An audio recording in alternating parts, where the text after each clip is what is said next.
부분. 그 다음에 고객 지향적 사고. 이거는 전혀 마케팅도 하는데 뭐라고 얘기하냐고 묻는데, 일단은 조직 내부 구성원도 고객입니다. 아까 했듯이 생산관리, 품질관리, 거기도 고객입니다. 그래서 그 친구들이 우리가 만들면 그 친구 힘들어도 만들어내겠지가 아니고 그 친구들과 같이 그 친구들 입장에서 진짜 조금 더 쉽게, 조금 더 표준화돼, 조금 더 우리 회사 전체의 이익이 될 수 있게끔 의사결정을 내리고 부품을 선정하는 것들이 가장 필요하고요. 그 다음에 당연히 고객 니즈에 따라서 최적 제품입니다. 그건 뭐냐면, 이거는 상품 개발자는 무조건 연구 개발자는 엄밀히 와서, 실제 이 제품을 파는 게 가장 핵심입니다. 팔아야 되기 때문에 그걸 잘해야 된다. 실제 휴대폰만 하나만 하더라도 굉장히 다양한 기능이 있는데 그걸 다 실어버리면, 그걸 다 실제 개발에 반영해버리면 굉장히 좋은 제품이 나온다. 근데 문제는 고객이 그런 기능을 안 원한다면 그거는 아무 쓸모가 없다는 거죠, 실제.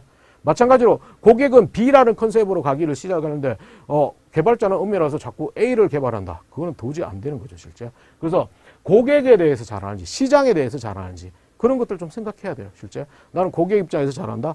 실제 보면 그래서 가장 유명한 연구 개발자는 그 제품을 써봤다든지 그 제품에 대해서 장단점을 분석한다든지 이런 능력이 있어야겠죠, 당연히. 그래서 그런 고객 지향적 사고가 필요하다는 거.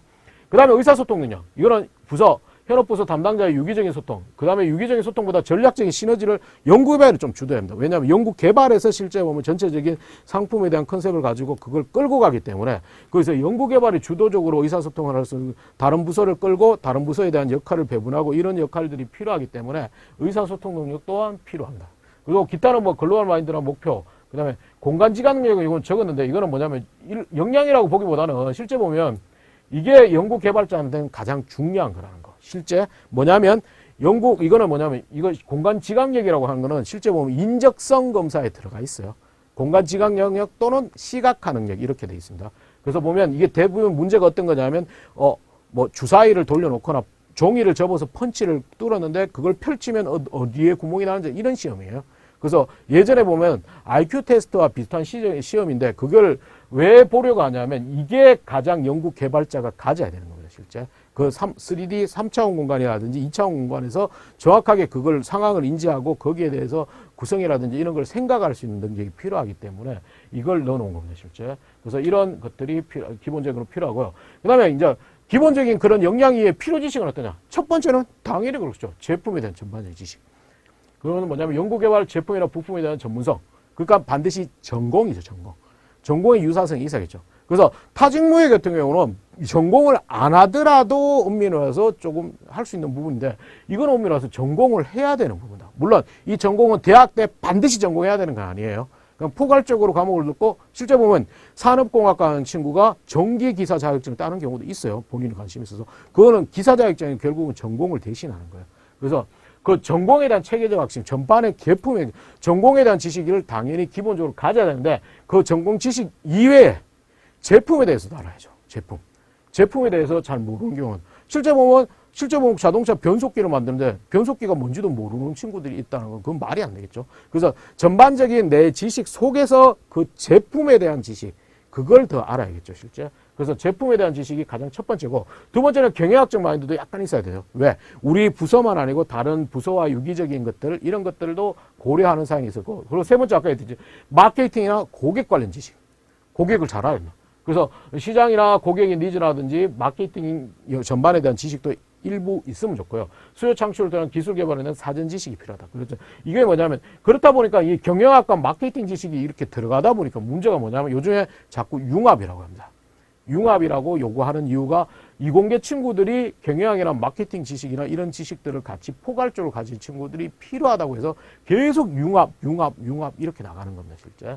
그래서 그런 부분이고 기타는 기술 트렌드 분석이나 미래 예측, 그 다음에 원가 재무 관련 지식도 일부 약간은 필요할 겁니다. 왜? 부품에 대해서 무조건 좋은 성능이지만 비싼 걸 사면 그거는 우리 회사의 제조 원가를 높이는 거. 그 제조 원가가 높아진다면 결국은 상품의 가격이 올라간다. 제품의 가격이 올라간다. 그럼 결국은 소비자가 선택 안 한다는 거죠, 실제. 그래서 이런 부분이 각각 필요하다. 그래서 가장 메인은 이겁니다. 제품 관련 지식, 전공 지식입니다. 전공 지식에 대해서 본인이 얼마만큼 알고 있느냐. 그게 가장 중요하겠죠. 그리고 단순히 그 이론적인 지식뿐만 아니고 그 이론에 대해서 실제적으로 그 제품에 대해서 그 회사의 제품, 만약에 삼성전자면 연구개발 파트에 엄밀해서 크게만 해도 가전, 반도체, 휴대폰 이렇게 있는데 거기에 대한 휴대폰에 대해서 잘 아는지 거기에 대해서 자꾸 묻는다는 거죠, 실제. 그래서 그런 부분을 좀 생각을 해야 된다. 그다음 관련 자격증은 가장 중요한 거는 전공에 가장 중요하다 보니까 전공에 관련된 기사 자격증이 가장 좋습니다. 기사 자격증은 당연히 좋죠, 그죠? 근데 이거 기사 자격증이 반드시 있어야 되는 건 아니지만 이 연구개발 파트는 있는 게 아무래도 조금 더 낫습니다. 특히 이제 이런 경우 있죠. 실제 뭐냐면 학점이 좀 낮다. 이러면 반드시 기사 자격증을 따놓는 게 중요합니다, 실제. 그래서 기사 자격증이 가장 첫 번째고, 그 다음에 설계 관련 자격증. 이거는 캐드나 캠부터 이제 카티아 이래가지고 일부 회사들이 쓰는 툴이 다 있어요, 설계 툴이. 그래서 현대자동차의 툴, 그 다음에 뭐 삼성전자의 툴이 다 약간씩 다 다르기 때문에 거기에 대한 연관되는 교육 과정을 듣거나 거기에 대한 자격증을 가지는 건 좋겠죠. 왜? 거기에 대한 설계나 연구개발 툴이 가는데 거기에서 실제 카티아를 쓴다면 카티아를 쓸 수 있어야지만 거기에 유리하기 때문에 거기에 대한 지식을 사전에 필요하겠죠, 실제. 그래서 이거는 각각의 회사가 어떤 툴을 쓰는지는 아마 이공계 친구 대부분 알 거예요, 실제. 그래서 거기에 대한 준비를 별도로 조금 하시는 것도 의미가 있는 거고요. 그 다음에, 이제 기본적인 연구개발 파트가 아니고 이제 실험이나 장비 이런 쪽. 그러니까 뭐냐면 진짜 순수 연구. 화학이나 제약 이쪽은 실제 보면 실험이나 장비에 관련 자격증도 있습니다. 이것도 만약에 포괄적인 자격증이 아니고 실제 그 회사가 가지고 있는 부분에서 좀 집중해서 그런 부분을 좀 따는 것이 필요하고요. 그 다음 기타 자격증은 지적재산권, 특허 관련 자격증입니다. 이거는 아까 했듯이 연구 지원 파트가 총괄로 특허를 관리를 하지만 각각의 담당자들이 지적재산권에 대해서 각각의 연구 개발자들이 지적재산권에 대해서 아는 거는 요즘 굉장히 중요하거든요. 그렇기 때문에 왜냐하면 지적재산권은 굉장히 위험한 거고 엄밀해서 나는 실제 보면 내 아이디어로 이걸 연구 개발했지만 실제 보면 기존에 특허가 있는 부분이면 특허 침해이기 때문에 이거 굉장히 위험해요. 그렇기 때문에 이 지적 관련 재산권에 대한 교육이라든지 이것도 장기는 아니더라도 단기가 있으면 한번 들어보시면 좋고요. 그 다음에 이거는 생산을 좀 알아야 된다. 그래서 식스시그마 이렇게 넣어놓은 거예요, 실제. 그러니까 생산 파트에 대해서 좀 이해를 하는 것이 필요하기 때문에 이거는 이공계 전체적으로도 도움이 되기 때문에 그냥 이런 자격증이 뭐 이것도 엄밀해서 대부분의 많은 학교에서 실제 뭐냐면 하루 이틀 하면 자격증 주고 이러거든요. 근데 큰 의미는 없지만 그래도 그걸 그러니까 자격증을 쉽게 딸 수 있다. 그러니까 하루 이틀 투자해서 그냥 딸 수 있다면 따놓는 거는 의미가 있습니다, 실제. 근데 없는 것보다는 의미가 가지기 때문에 이걸 좀 해보라는 거죠, 실제. 그래서 가장 중요한 자격증은 기사 자격증입니다. 그리고 설계 파트. 이 두 가지가 가장 중요하고, 물론, 화학이나 제약에 따라서 이쪽에는 실험이나 장비에 대한 자격증. 그래서 요 1, 2, 3번이 가장 중요하고, 이거는 조금 보조적이란 거. 근데 보조적인데, 여기서 두 가지를 놓고 본다면, 지적재산권이 큰 의미를 가진다는 거. 그래서 지적재산권에 대해서는 관련 자격증이 아니라도 교육 과정이라도 한번 들어보는 것들이 의미를 가질 수 있습니다. 그래서 그런 부분이 있습니다. 그러면 R&D 부분의 채용 전망은 어떨 것인가? 이걸 좀 살펴본다면, R&D는 가장 중요한 게 우리 기업의 생존에 직결되는 겁니다. 이제는. 과거에는 엄밀해서 상품에 대한 대량 생산하고 그냥 팔면 그냥 파는 거 영업이 가장 핵심이었지만 이제는 R&D가 회사의 미래를 가져가는 부서예요, 실제. 그래서 미래 시장의 선전을 위한 핵심 투자가 R&D 분야예요. 실제 보면 현대차가 80조가 투자하는데 거기에 R&D 투자가 어마어마하게 가장 메인이라는 거. 거의 대부분의 R&D 투자고 그 이후 R&D 투자가 선행되면 그 위에 설비라든지 이렇게 투자가 되기 때문에 그 R&D 투자가 모든 회사의 가장 사활을 긁고 있다는 거.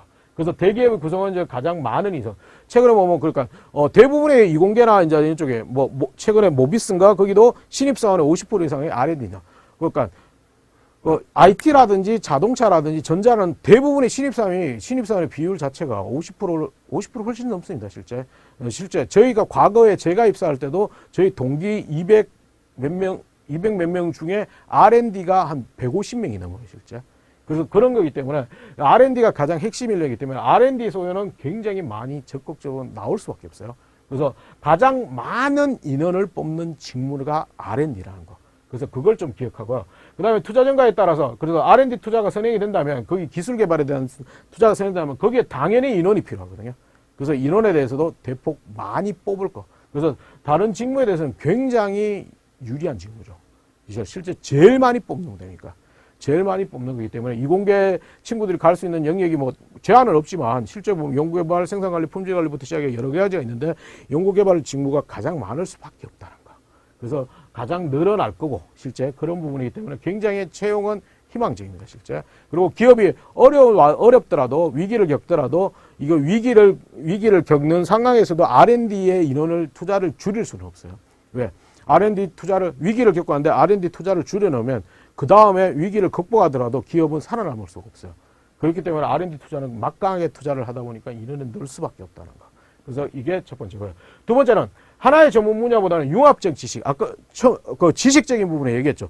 제품이라든지 전공 지식이 가장 중요하지만 그 이후에 경영학적 지식, 마케팅적 지식이 중요하다라고 얘기했듯이 그게 융합입니다. 융합.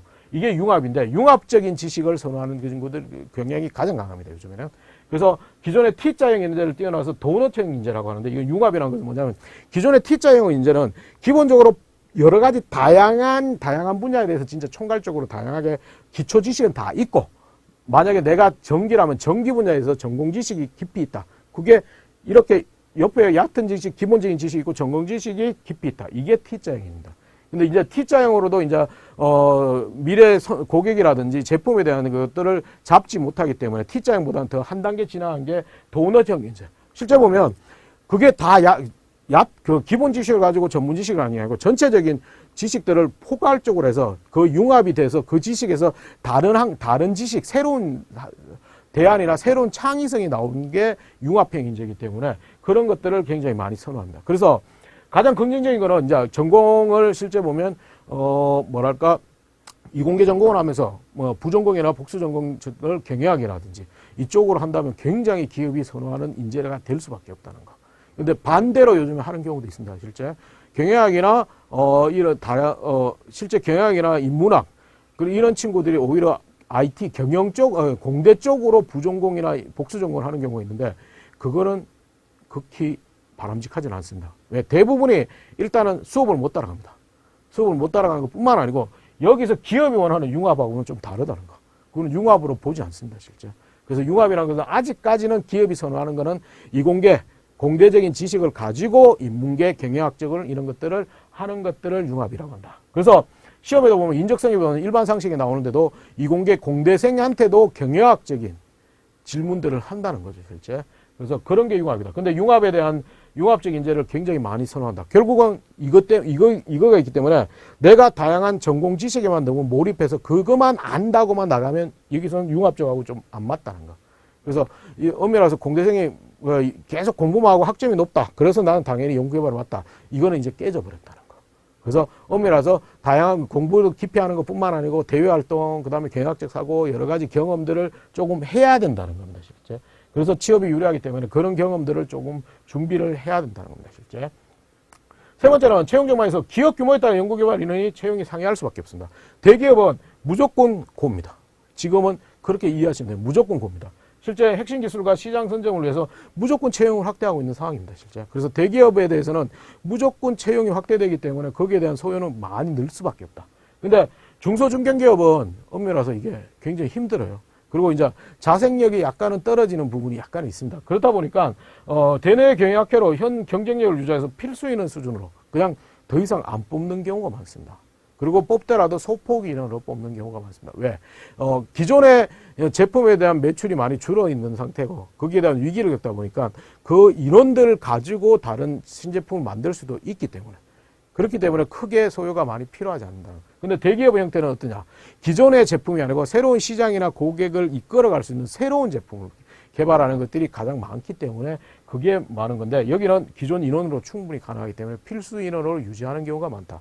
그리고 뽑는다면 소폭 인원이다. 그렇게 돼 있다는 걸 기억하시면 돼요.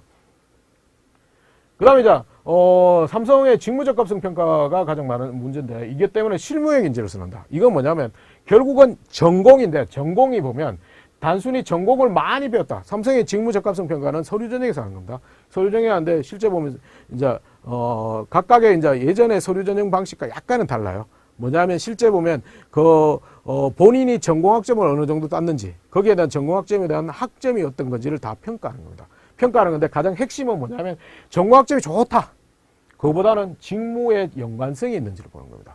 그래서 전공 연관성과 직무 능력을 검증하는 기준으로 되어 있고 그래서 해당 제품의 개발에 필수적인 전공 지식이 많이 들었으면 많이 학점이 높으면 그걸 평가를 하는 거고 그런 부분이 있다. 근데 이 직무직각성에 대해서는 너무 뭐랄까 힘들 필요는 없다는 거 실제. 그래서 그 여러분이 뭐 고민한다고 해결되는 건 아니기 때문에 가급적 전공학점을 많이 듣고 그 다음에 거기에 대한 학점이 좀 도움이 된다. 근데 대부분의 친구들이 3학년, 4학년 때 전공학점을 듣기 때문에 이거는 괜찮다고 보시면 되고요. 근데 석사의 경우는 해당 전공의 지원회사 직무에 구체적으로 실천 가능한 연결고리를 정리해야 돼요.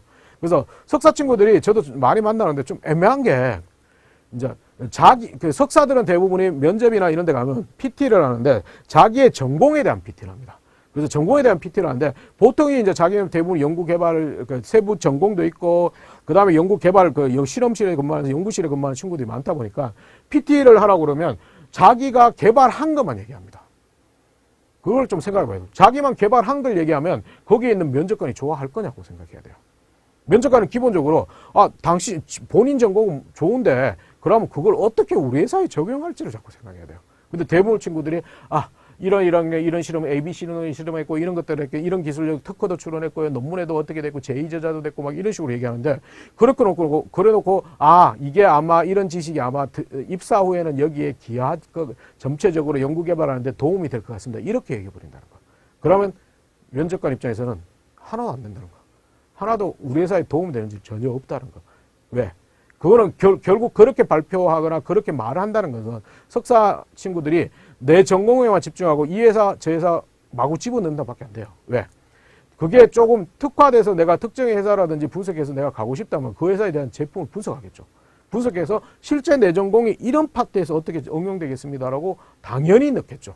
근데 대부분의 석사 친구들이 그런 것들이 없어요. 그리고 대부분의 석사 친구들은 PT 면접을 실제 학사와 다르게 자신의 전공의 프로젝트에, 전공 프로젝트에 대해서 발표하는 거기 때문에 그 발표에서는 반드시 실제 회사, 지원회사에 대한 그런 것들을 해야 되는데 그게 없어요.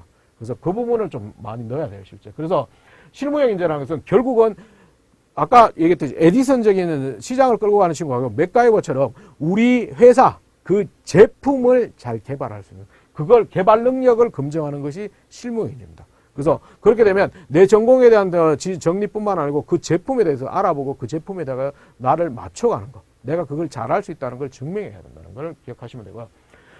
다섯 번째는 업종 산업별 특성에서 제한적인 공채 조건이 약간은 있습니다. 연구개발은 이게 특성이 약간 있기 때문에 그래서 식품이나 제약, 화학 등에서는 석사학위 이상을 요구합니다. 실제. 그리고 그런 부분에 또 제한되어 있는 거는 연관 전공을 우대한다고 이렇게 표현했어요. 그래서 여기는 연관 전공을 우대한다고 표기해 놓으면 이거는 연관 전공이 아니라도 관계없어요.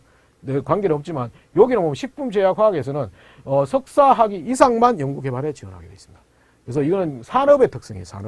산업 업종의 특성인데 언급했듯이 식품, 제약, 화학에는 다양한 실험이라든지 이런 것들을 해야 하기 때문에 학사로서 힘듭니다. 그래서 그렇게 제한하는 겁니다. 실제. 그래서 제한하는 거기 때문에 그게 각각의 내가 가고 싶은 기업 산업군에 따라 가지고 이걸 엄밀해서 내가 실제 화학이나 저쪽으로 가고 싶다, 제약이나 이쪽으로 가고 싶다. 근데 채용 공고를 다 찾아보니까 정말 내가 가고 싶은 부분이 석사다. 석사 이상만 요구한다. 그러면 어쩔 수 없이 학사에서 졸업해가지고 바로 가기보다는 석사학위를 받고 준비를 하는 게 맞는 방법입니다. 실제. 그런 부분이 있기 때문에 일단은 내가 가고 싶은 산업, 기업에 대한 분석을 해봐요. 기존의 채용 공고만 보면 실제 어떤 쪽으로 나왔는지가 다 나오거든요. 그래서 그걸 보고 난 다음에 내가 좀 준비하는 것들이 필요하다는 거죠, 실제. 그 다음에, 기타 회사나 직무에 따라서 약간은 다른데 이거는 채용 공고에 보면 요구사항이나 우대사항이 있습니다. 우대사항이기 때문에 그걸 좀 참조를 하시는 게 좋고요. 근데 여기 우대사항이라는 것은 너무 극단적인 우대는 아니라는 거. 우대는 동일 조건에서 조금 더 해주겠다는 거지 절대적인 우대가 아니기 때문에 우대 속에 못 들어간다고 나는 안 됩니다. 이거는 아니라는 거예요. 그래서 그거는 너무 확대해서 가실 필요는 없다는 걸 기억하시면 됩니다. 그래서 그러면 연구개발 파트에서는 어떻게 취업 준비를 하는 게 좋을까?